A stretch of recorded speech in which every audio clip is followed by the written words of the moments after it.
शारदा देवी की दो जुड़वा बेटियां थी, सुकन्या और फूल कुमारी। कहने को तो दोनों बेटियां जुड़वा थी, लेकिन असली दुनिया में दोनों बिल्कुल विपरीत थी। सुकन्या बहुत ही सुंदर और गोरी थी और वहीं उसकी बहन फूल कुमारी बहुत ही काली थी, जिस वजह से उसे कभी कभी लोगों की बातों का सामना करना पड़ता था। अरे शारदा बहन, चीनी मिलेगी क्या? शारदा अपने आंगन में बैठकर स्वेटर बुन रही थी। हाँ रामवती बहन, आओ बैठो। फूल कुमारी बेटा, जरा काकी के लिए चीनी लेकर आना।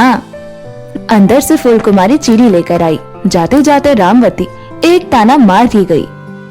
अरे शुक्रिया शुक्रिया, तुम अपनी बेटी को क्रीम वगैरह लगाने के लिए देती भी हो या नहीं? देखो तो दिन ब दिन रंग कैसे सूखता जा रहा है, चेहरा कैसे कांटे की तरह हो गया है। काकी, अब मुझे भगवान ने ऐसा ही बनाया है तो इसमें फेरबदल करने की क्या जरूरत है? मैं ऐसे ही ठीक हूँ। ये तो बात ठीक है तेरी बेटा, लेकिन कल को शादी का दिन भी तो आएगा। देख लो शारदा बहन, एक बेटी दिन की तरह और दूसरी रात की तरह। बाकी चीनी मिल गई है, जरा मीठी मीठी चाय बनाती हूँ घर जाकर। अच्छा चलती हूँ। इतना बोलकर रामवती वहाँ से चली गई। फूलवती भी निराश होकर अपने घर के अंदर आ गई। तभी अंदर से सुकन्या की आवाज आई, माँ जल्दी यहाँ आओ। उसके बाद शारदा अपनी बेटी सुकन्या के पास गई।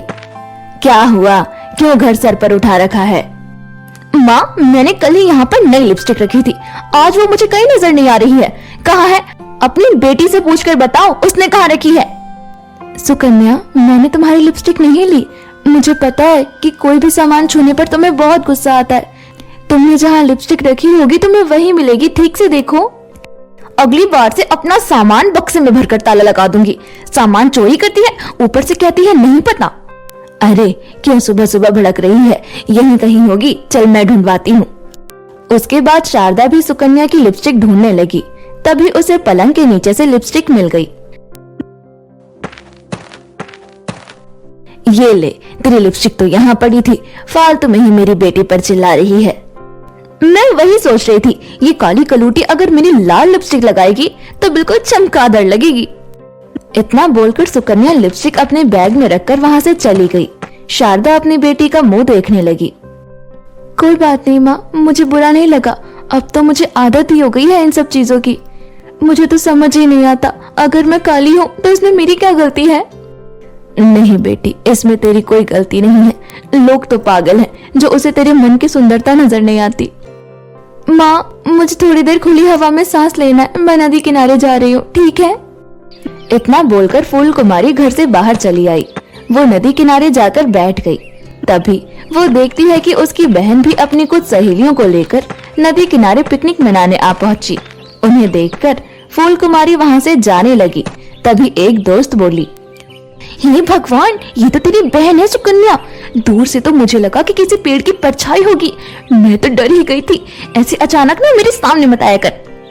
अरे यार, ये हमने किसका चेहरा देख लिया? सुकन्या बुरा मत मानना, पर तू कहाँ चांद और तेरी बहन कहाँ रात। तूने जो लिपस्टिक लगाई है ना, वो लिपस्टिक लगाकर तो तेरी बहन एकदम जोकर लगेगी, जोकर। और इतना बोलकर सभी उसका मजाक बनाने लगे। फूल कुमारी उन्हें बिना कुछ कहे वहां से जा रही थी कि तभी वहां पर एक बूढ़ी औरत आई। उसे मदद की सख्त जरूरत थी। उसके पैर पर चोट लगी थी और खून भी बह रहा था। बेटा, मेरी मदद करो, मेरे पैर में चोट लगी है। उसे देखकर सुकन्या और उसकी दोस्त उससे दूर भागने लगे। ये तो बुढ़िया है, हमारे रास्ते में पता नहीं कहां से आ गई। कैसी बुढ़िया है ये? इसके सर पर कितनी मक्खियां भिनभिना रही हैं और छी छी कितनी बदबू आ रही है इसमें से। बेटी, बुढ़ी की मदद करोगी तो तुम्हें फल मिलेगा। अगर मैं तुझे छू भी लूंगी ना तो मेरे हाथ से बदबू आने लगेगी। चलो चलो कहीं और चलते हैं, यहाँ से तो पहले ही काली परछाई को देख लिया और अभी बुढ़िया। और उसके बाद सुकन्या और उसकी दोस्त वहां से चले गए।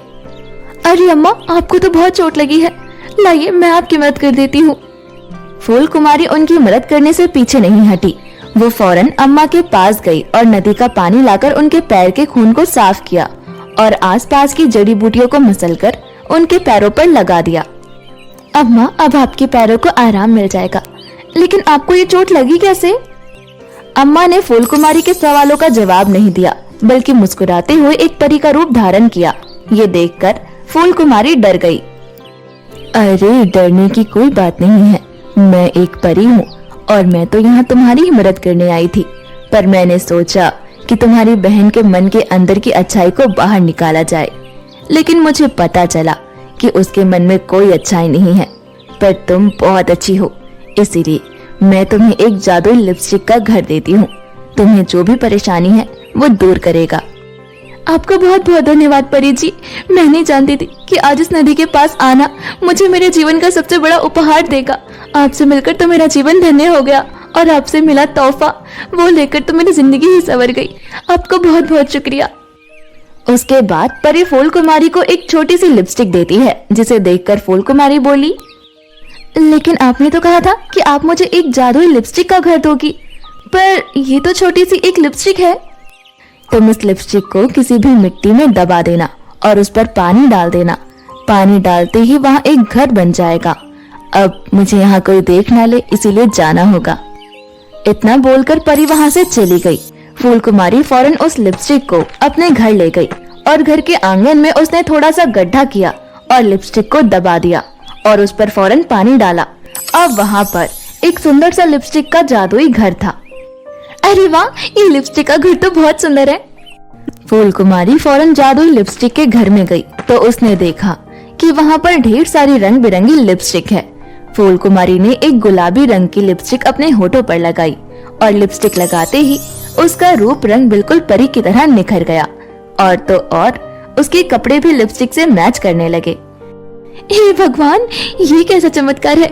मैं नहीं जानती थी कि इस जादुई लिपस्टिक के घर में इतनी सारी लिपस्टिक होगी और मैं कितनी सुंदर दिख रही हूँ। और ये कपड़े, ये तो बहुत सुंदर है। कि तभी फूल कुमारी को उसकी माँ की आवाज आई।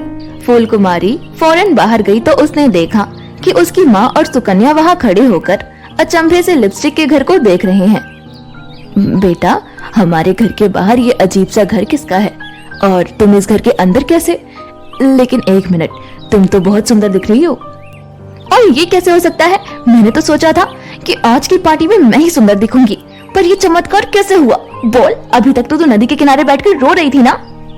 भोली भाली फूल कुमारी अपनी माँ और बहन को सब बता देती है।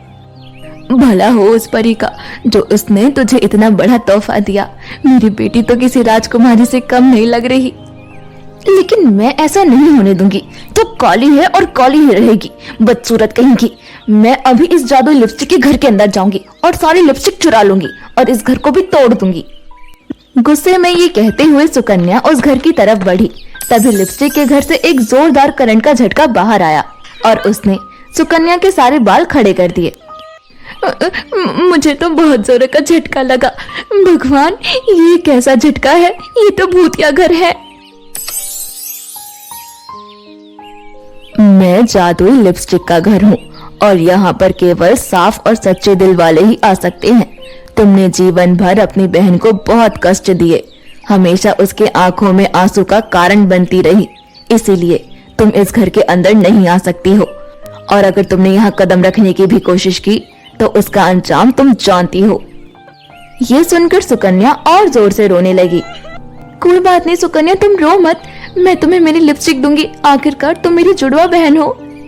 कोई जरूरत नहीं है मुझे तेरी लिपस्टिक की, मैं ऐसे ही ठीक हूँ। वैसे भी जिनके पास नेचुरल सुंदरता होती है ना, उन्हें जादुई लिपस्टिक की जरूरत नहीं। सुकन्या, मैं नहीं जानती तुम पूरे परिवार में किसके ऊपर गई हो, पर इतना बदतमीज और घमंडी हमारे खानदान में कोई नहीं था।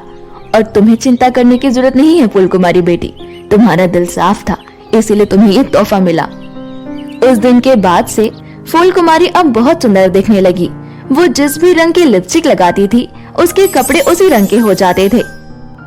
गांव के सभी लड़के फूल कुमारी को घूर घूर के देखा करते थे और अब तो फूल कुमारी के लिए बड़े बड़े अमीर घर से रिश्ते आने लगे थे। सभी मोहल्ले वालों के मुंह पर ताला लग गया था, लेकिन सुकन्या ने अभी भी अपने हाथ पैर मारना बंद नहीं किया था। जब भी वो कुछ गड़बड़ करने की कोशिश करती तो जादुई लिपस्टिक का घर उसे सबक सिखा दिया करता था। ऐसे ही सुकन्या, फूल कुमारी और उसकी माँ की जिंदगी हंसी ठिठोली के साथ हंसी खुशी बीत रही थी।